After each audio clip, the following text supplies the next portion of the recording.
Bienvenidos a su programa de Derecho Familiar y Derecho Civil. Con mucho gusto, agradecemos que nos permita usted llegar a su hogar, que podamos compartir con ustedes nuestros conocimientos, nuestra experiencia. Ahora que hemos dado este giro de los programas de Derecho Familiar para incursionar en toda la rama del Derecho Civil. Como siempre, nos acompaña el maestro de la Facultad de Derecho de la Universidad Nacional, Marco Antonio Ramírez González, a quien le doy la más cordial bienvenida y le reitero el agradecimiento nuestro por estar siempre presente para transmitirnos sus conocimientos, sus experiencias, tanto en Derecho Civil cuanto en Derecho Familiar. Muchas gracias, maestro Ramírez, por estar con nosotros. Gracias a usted, doctor. Es un privilegio, un placer volver aquí a su canal de televisión con usted, su conocimiento y también a toda su distinguida teleaudiencia, doctor. Muchas gracias. Gracias a ti. Bueno, realmente, para entrar en materia y continuar con la temática de subrayar cuál es la importancia y la trascendencia de los actos jurídicos del derecho civil para los mexicanos y las mexicanas, hablando del país. Pero a nivel internacional tenemos que formular una serie de interrogantes para que ustedes y nosotros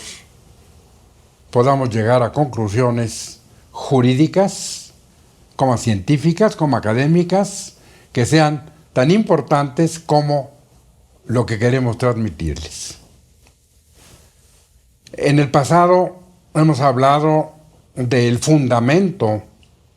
de la teoría integral del acto jurídico y específicamente del acto jurídico. Y ahora en Derecho Civil tenemos que subrayar y ratificar que la autonomía de la voluntad es el pilar, es el soporte, es la base de esta teoría integral del acto jurídico. Con la presencia del maestro Marco Antonio Ramírez González, vamos a retomar, maestro Ramírez, lo que viene siendo ya un programa más que vamos a agregar a la teoría integral del acto jurídico, a los elementos esenciales del acto jurídico y los de validez, a los hechos jurídicos, voluntarios, involuntarios, contra la voluntad o de la naturaleza, para enfocarnos fundamentalmente hoy en algo que empezamos a analizar con el maestro Eduardo Socop Frías y que ahora vamos a retomar para hablar del derecho de las obligaciones. Aquí, maestro Ramírez, sería conveniente que con tu vasta experiencia, tus conocimientos, nos hicieras una síntesis, un resumen de la aportación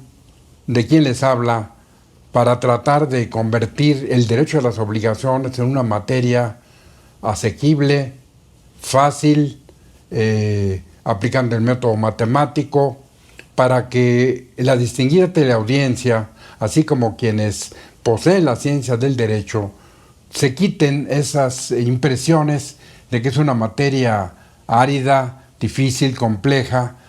como ya antes lo señalaba Baudrillard Cantineri, que en su momento también lo citaremos. Así que sería bueno, Marco, yo daría una pauta de hablar en general de los tomos 13, 14 y 15, de la teoría general de la naturaleza jurídica, del derecho civil y derecho familiar, para que estemos ubicados en la materia de ese grosso modo, y luego ya específicamente entrar al tomo 13 desde sus orígenes, desde las etimologías, qué significa la palabra, hablar de Justiniano, de Gallo, de todos estos autores. Tienes la palabra, maestro. Muchas gracias, doctor.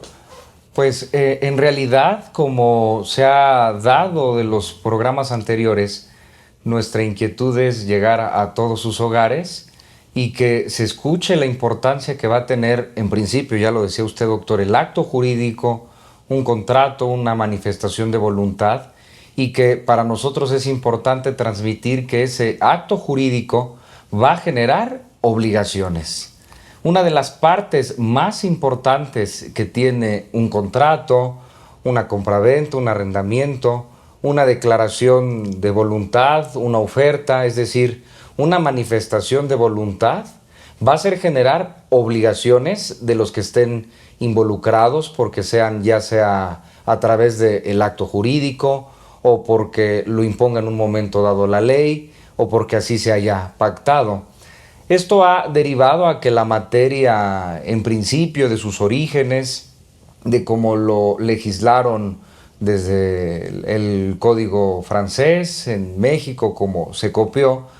con una mala sistemática que es importante recalcar, con una dificultad de aprendizaje, con una mala traducción, transformación de esta materia, ha hecho que esta materia, teoría de las obligaciones, el derecho de las obligaciones, haya sido y es hasta la fecha una de las asignaturas más difíciles de aprender, más complejas de estudiar, y eso dificulta también en su proyección en contratos y en actos jurídicos. Sin embargo, como usted va a escuchar, en el Tratado de Derecho Civil de la autoría del doctor Julián Huitrón Fuentevilla, se ha hecho una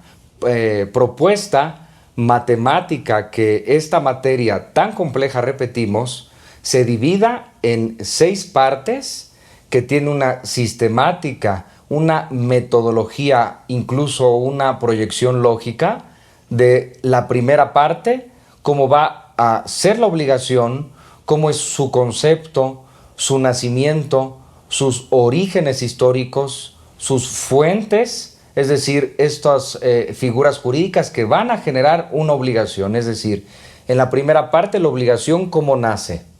Y una obligación que se crea va a generar la segunda parte, concretamente en el tomo 13, que la obligación se hace, el pacto se realiza, el contrato se crea para cumplirse, para pagarse. De modo que la segunda parte, en estas 6, va a ser el pago de las obligaciones. ¿Cómo se va a pagar esa obligación? ¿Cuándo? ¿En qué momento? ¿En qué circunstancias? ¿Qué montos? Etcétera, que son temas que, como lo dice el doctor, los vamos a profundizar. Y así, consecuentemente, vamos a pasar a la tercera parte, que si usted sigue esta línea metodológica, deductiva, inductiva también, que estamos realizando, la tercera parte va a ser lo contrario al pago. ¿Qué va a pasar cuando la obligación no se cumpla? Una de las aportaciones tan importantes de esta materia, incluso la materia y la parte más polémica, que es el incumplimiento de las obligaciones. Para después pasar a la cuarta parte de las obligaciones, que usted, con la atención que nos está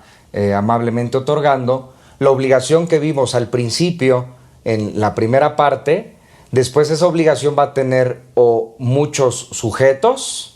habrá 2 deudores, 3 deudores, varios acreedores, o también esa misma obligación tendrá muchos objetos que cumplir, simultáneos, sucesivos, conjuntivos, alternativos, y esta cuarta parte tendrá por título, por apartado, obligaciones complejas, porque serán de muchos sujetos o de muchos objetos. Y para concluir, en la quinta y sexta parte, concretamente en el tomo 15, vamos a ver la obligación que aprendimos ya al principio, cómo se va a transmitir la obligación, cómo se van a ceder los derechos, cómo se van a transmitir las deudas, figuras importantísimas como lo vamos a explicar, la subrogación y la gestión de negocios como forma de transmisión de las obligaciones. Y con la deducción, la línea lógica, la matemática, si aprendimos que en la primera parte la obligación nace, la sexta y última parte va a ser cuando la obligación se extinga, cuando la obligación, por las figuras jurídicas que vamos a analizar, ya sea porque un sujeto distinto pague al obligado, porque se pague con un objeto distinto, o porque no se pague ni con objeto ni con sujeto distinto, sino que la obligación, por ejemplo, prescriba, pierda eficacia, se va a extinguir la obligación. Entonces, con este panorama general, vemos a manera de resumen que esta materia se le va a dar una sencillez en estos tomos 13, 14 y 15. Del primero, cómo nace la obligación; del segundo, cómo se paga; de la tercera parte, qué pasa con el incumplimiento; de la cuarta parte, obligaciones complejas; de la quinta, cómo se transmiten las obligaciones; y de la sexta, cómo se extinguen las obligaciones, doctor. Pues brillante la perorata, la expresión, la síntesis que hace el maestro Marco Antonio Ramírez, porque lo que pretendemos es precisamente que ustedes, junto con nosotros, nuestros alumnos, los jueces, los ministros, los magistrados, quienes profesan, quienes ejercen la importante carrera de licenciado en Derecho, esta es una de las materias fundamentales para todas las materias jurídicas. ¿Por qué? Ya lo dijo el maestro Ramírez, el derecho a las obligaciones en estas 6 partes. Ahora bien, quisiera agregar a lo que dice el maestro algo que es fundamental y que ustedes prácticamente lo van a adivinar. ¿Por qué es tan fácil, por qué es tan simple enseñar el derecho a las obligaciones cuando seguimos, en este caso, la huella, la investigación de quien les habla, que he realizado el tratado de 20 volúmenes, por algo que ya lo dijo el maestro Ramírez y lo voy yo a ratificar? La obligación es un acto jurídico. Esa es su naturaleza jurídica. Si ustedes escucharon los programas anteriores, que el acto jurídico es unilateral, bilateral, plurilateral, y lo que ha dicho el maestro Ramírez respecto a las obligaciones. Pero vamos a quedarnos en el acto jurídico. Manifestación de la voluntad de una persona para crear, transmitir, modificar o extinguir derechos y obligaciones. Vamos a llevarlo a un contrato de arrendamiento. Hay un arrendador que también va a celebrar un acto jurídico, porque al manifestar él su voluntad de darle a usted en arrendamiento una casa habitación,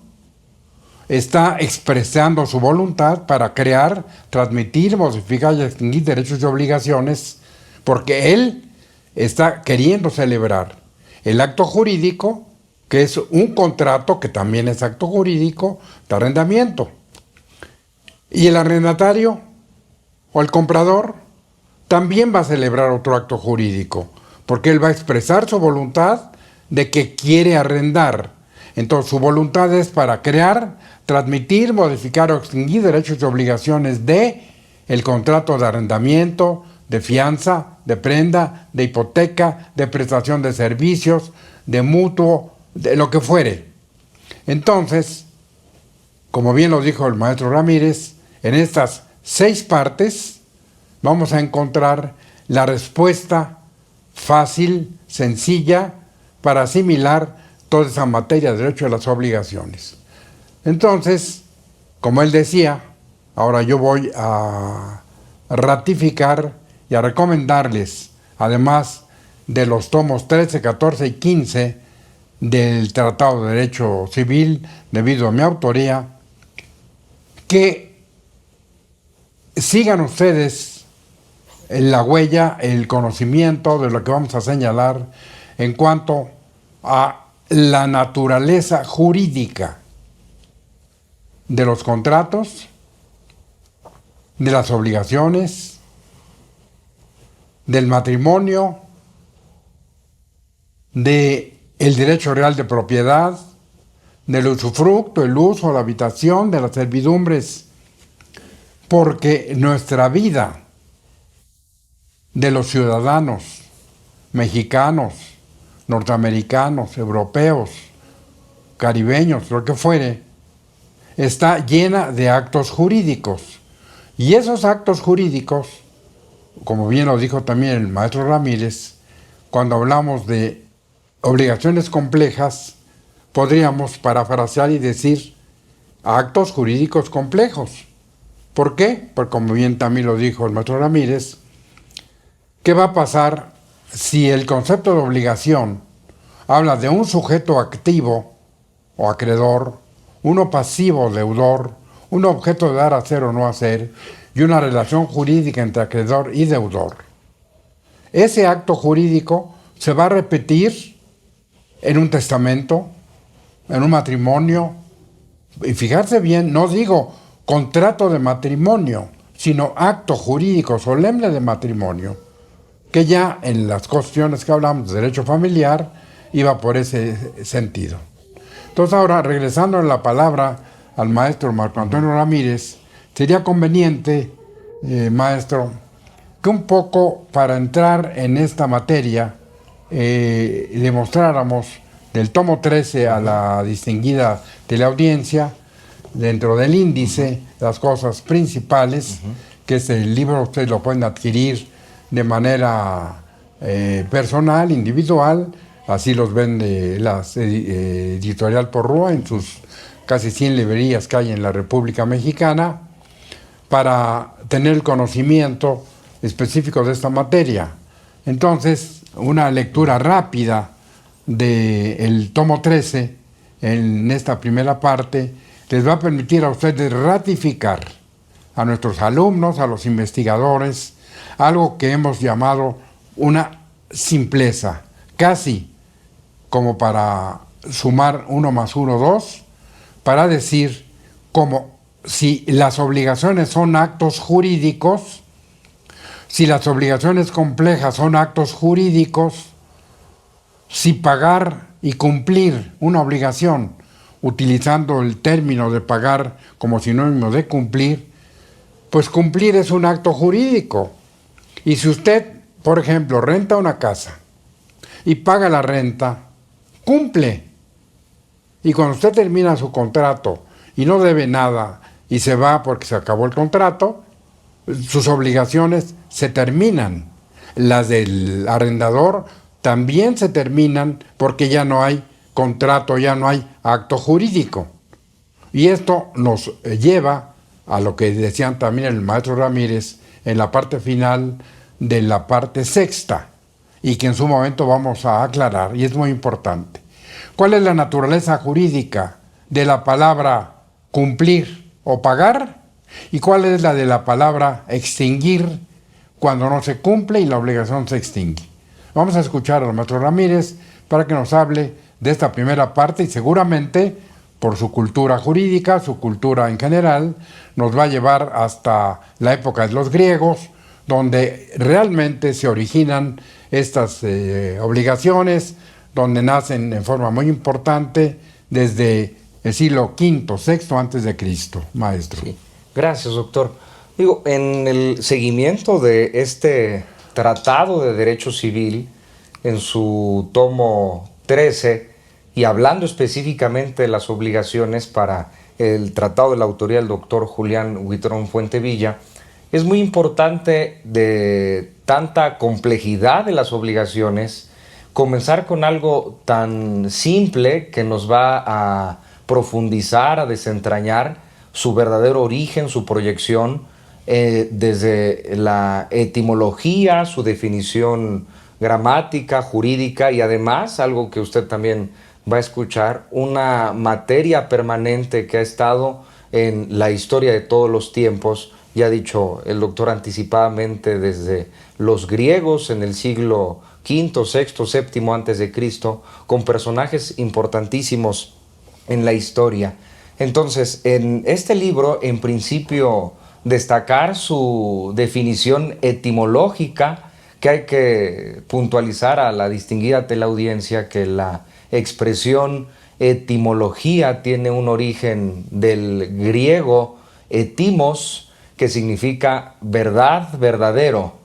y logos, logia, que es desde el griego como conocimiento. Y entonces, si hacemos unión de la expresión etimología, estamos en presencia del conocimiento verdadero de las palabras para después, en un momento dado, hablar de figuras jurídicas. Y la expresión que nos acoge ahora es hablar de la mención obligación, que tiene un prefijo muy interesante que es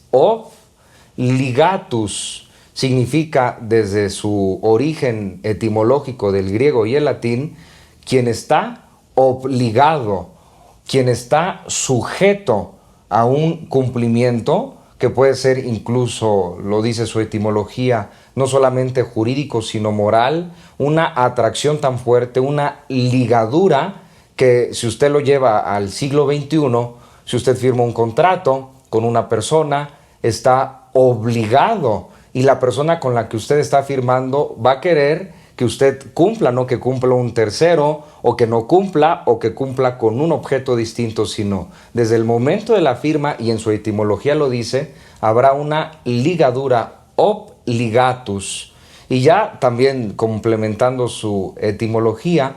es importante destacar que desde los propios orígenes de la etimología se expresaba en latín, a lo cual voy a hacer mención, la definición de obligación que se suscribe de la siguiente manera, que nos da también su proyección interna de todos sus alcances, que decían los romanos: obligatio est iuris vinculum quo necessitate astringimur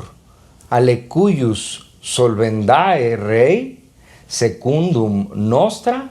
civitatis iura. A lo cual tiene una expresión muy interesante, porque en principio estas palabras, estas primeras tres palabras, nos dice que la obligación, obligatio es iuris vinculum, un vínculo jurídico, quo necessitate adstringimur, que vincula, que necesita una ligadura, que hemos dicho de estas personas, de los sujetos obligados, adstringimur alecuius solvendae rei, respecto de la solvencia, que esto después va a tener importancia en las obligaciones, la solvencia de los que están obligados, en el caso concreto del deudor, secundum nostra civitatis iura, de acuerdo con las normas jurídicas del derecho de la ciudad, doctor. Muy bien, pues realmente esta importante expresión, esta información, esta comunicación que nos hace el maestro Ramírez es fundamental, porque, como bien lo acaba de decir, en estas 13 o 14 palabras en latín sobresale una de ellas, que es adstringimur, o sea, constriñe al que ha quedado obligado. Lo que a mí me importa es que tú, como él lo señaló, ha quedado en una ligadura y que tiene que cumplir. Entonces, si el concepto, y probablemente Justiniano, que fue el autor de él, no diría lo que nosotros decimos en el siglo XXI, porque hemos creado una teoría general de la naturaleza jurídica para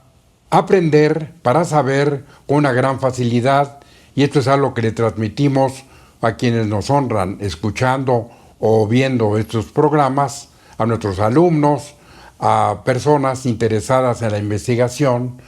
para entender que desde que se hizo este concepto y que se adopta por romanistas tan importantes como uno de los mejores que ha existido en la historia en general del derecho romano, y sobre todo en la Facultad de Derecho de la Universidad Nacional Autónoma de México, de Guillermo Florís Margadán Espangiart, de quien tuve el privilegio de haber sido su alumno, y que, como él lo señala en sus diferentes obras de derecho romano, este concepto, que bien dicho en latín por el maestro Ramírez, nos lleva a una conclusión. Esta obligatio es juris vinculum, es un acto jurídico. Y entonces, para usted, para un alumno, para un juez, es muy fácil si le da su verdadera naturaleza jurídica. Y para esto pues yo, aprovechando la expresión, les diría, antes lo he hecho y lo voy a reiterar ahora, este es el último libro que acabo de escribir en esta materia, que se llama Teoría General de la Naturaleza Jurídica, de Derecho Civil y Derecho Familiar. En otras palabras, muy simples, ¿qué es en Derecho Civil de lo que hablamos? ¿Qué es en Derecho Familiar de lo que hablamos? En esta última materia, por ejemplo, sería imposible, excepto por ignorancia o por mala fe, decir que un matrimonio es un concubinato, o que un concubinato es un matrimonio de hecho, porque el concubinato es un hecho jurídico y el matrimonio es un acto jurídico solemne. Entonces, este libro, que se llama Teoría General de la Naturaleza Jurídica de Derecho Civil y Derecho Familiar, de Julián Huitrón Fuentevilla, es una obra registrada, tengo los derechos de autor, y en este caso es importante subrayar, ratificar para ustedes que nuestra intención es quitar el esoterismo, quitar la magia, quitar lo que en un momento dado puede ser una nebulosa, para que todo sea con una gran claridad, aplicando el método matemático, como ya lo dijo antes el maestro Ramírez. Si en estos tomos 13, 14 y 15 hemos resumido, hemos hecho una investigación en la que los 3 libros suman más de 3,000 páginas y más de 500 obras consultadas, le permite a quien tenga el libro tener el conocimiento completo de qué es la teoría integral del acto jurídico, cuál es su naturaleza jurídica en las obligaciones y todo lo demás. Así, como ya lo dijo el maestro Ramírez, yo le voy a devolver la palabra para que nos hable un poco de Solón. ¿Qué hizo Solón? ¿Qué tantas contribuciones hizo, que están en el tomo 13 señaladas, en cuanto a las leyes que creó, constitucionales, civiles, familiares, mercantiles, en la época de los griegos, maestro Ramírez? Sí. Ahí creo que vale la pena decir algo más sobre eso, como bien lo dijiste con una gran claridad y brillantemente, de cómo entender que las palabras etimos y logías, para lo que ustedes la apliquen, si la llevan a la medicina, va a ser lo mismo. Si hablamos de una amigdalitis, la litis, que es itis, es la inflamación de las amígdalas, bueno, pues vamos a saber que el conocimiento, como dijo el maestro Ramírez, de estas dos palabras, etimo, verdadero, real, auténtico, y logías, que en latín pasa a ser logos, logos tratado, o conocimiento, si usted a cada palabra le da su etimología, va a tener el conocimiento verdadero a lo que se le está aplicando. Si dijéramos apendicitis, bueno, pues ya vamos a ir al camino de los doctores, pero vamos a quedarnos en el de derecho, en el latín, en el griego, y ahora le pediría al maestro Ramírez que un poco nos ilustre sobre algo fundamental. ¿Por qué Marco, en un principio, en Roma, por ejemplo, que no tomaron en cuenta cosas de los griegos, le dan a las obligaciones un sentido más penal que civil? Pero, ¿qué aporta antes de los romanos en Grecia Solón, cuando las obligaciones tenían como respuesta, como seguridad, el cuerpo del deudor? Tienes la palabra, Sí, Marco. gracias, doctor. Digo, en principio, aportar algo que es muy importante, es trascendente hacerlo en este maravilloso y privilegiado espacio, porque el Tratado de Derecho Civil, como usted dice, doctor, tiene un interés de llegar a todas y todos en razón de una investigación profunda, de llegar a todos los textos que hablan del derecho griego, que son complejos, son complicados. Ha habido aseveraciones, usted lo ha hecho también escrito en el tratado, de personas, de investigadores que aseveran erróneamente que no existieron leyes en Grecia, pero aquí vamos a escuchar que en efecto hubo un personaje llamado Solón, que en el siglo VII antes de Cristo propuso para la antigua Ática, para Atenas, diversas normas, no solamente de las obligaciones, sino que tuvo un especial interés de gobernar con justicia, de crear figuras tan importantes como la apelación, por ejemplo, no estar conforme a una determinación judicial y poder apelar una sentencia. También tuvo aportaciones desde el punto de vista de los tribunales, que las audiencias fueran públicas, que se conocieran los señalamientos de las personas que estaban ahí involucradas. Creó también una sistematización de diversas normas, y en el caso concreto de esta materia, como usted lo ha dicho, doctor, se tenía y tiene mucho que ver con su etimología, que la obligación, la obligatus, esos sujetos involucrados, y el deudor, por ejemplo, que debía una cantidad importante, si no cumplía, respondía con su cuerpo, con su libertad, con sus miembros de sus manos, su persona en realidad, y ese deudor que no cumplía era sometido a la esclavitud, o lo disponían de su cuerpo y lo mataban. Solón vio que esto era muy complicado, porque el deudor que ya no cumplía y que su única responsabilidad era su cuerpo, tomaba una de las a lo mejor más lógicas decisiones de irse del lugar, y vio Solón como gobernante que Atenas se estaba despoblando, los deudores se iban, y tomó una decisión muy importante que queda registrado en la historia, donde primero, dentro de sus propuestas, perdonó, exoneró a todos los deudores, que regresaran a Atenas, y que esos deudores que si decidían ya no cumplir con posterioridad, o las nuevas obligaciones que se creaban y que ya no se cumplían,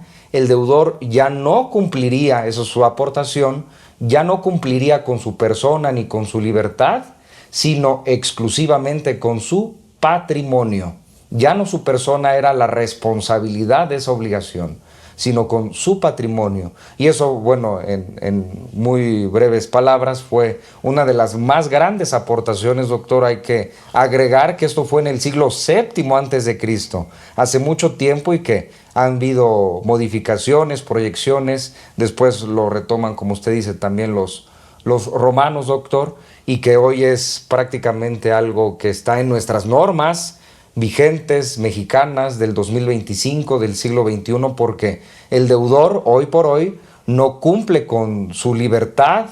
ni siquiera con su persona, sino el deudor que no cumple va a responder única y exclusivamente con, nuevamente, su patrimonio, doctor. Pues brillante nuevamente toda esta conversación, estos conocimientos de memoria del maestro Ramírez. Es fundamental que esta palabra se difunda, este conocimiento vaya a las redes sociales, se quiten los fantasmas fundamentalmente de la ignorancia, o porque no se ha investigado en forma adecuada. Porque además hay que agregar algo que está, por ejemplo, en México, en nuestra Constitución, y decir que tuvo un origen griego pues va a parecer como una fantasía. Pero nosotros tenemos una norma, Marco, que dice que por deudas civiles no te pueden meter a la cárcel. Sí, y es el artículo 17, último párrafo de la Constitución, doctor, sí. Entonces, en esa circunstancia, cuando Solón, en su tiempo, dice, hay que responder, como decía el maestro Ramírez, con cuestiones patrimoniales, esos griegos que se habían ido regresan, se les perdonan las deudas, y aquí valdría la pena hacer una acotación desde el punto de vista de la investigación, porque coincide, Marco, también con esta última aportación que estamos haciendo de la nueva obra que estoy escribiendo, el Tratado de Derecho Familiar, porque si hablábamos del siglo VII antes de Cristo y coincide en la etapa con el Código Hammurabi, estaríamos hablando de 3.700 años antes de todo esto, donde ya había normas jurídicas, e incluso hay que agregar una casi breviario cultural político, porque hemos oído recientemente que quienes actualmente desde el año 2018 que dirigieron el Movimiento de Regeneración Nacional, los destinos de este país en forma adecuada, y después la doctora Claudia Sheinbaum Pardo, que también desempeña actualmente el cargo de Presidenta de la República. Ellos, dentro de la forma en que han llevado la Cuarta Transformación y todo lo más político, utilizaron algo que fue creado en su momento por Solón. Solón decía: todos los ciudadanos tienen obligación de participar en la vida pública, en la vida política, defender sus derechos y todo lo demás. Y decía él, como igual todos tienen aspiraciones para tener puestos políticos, jurídicos,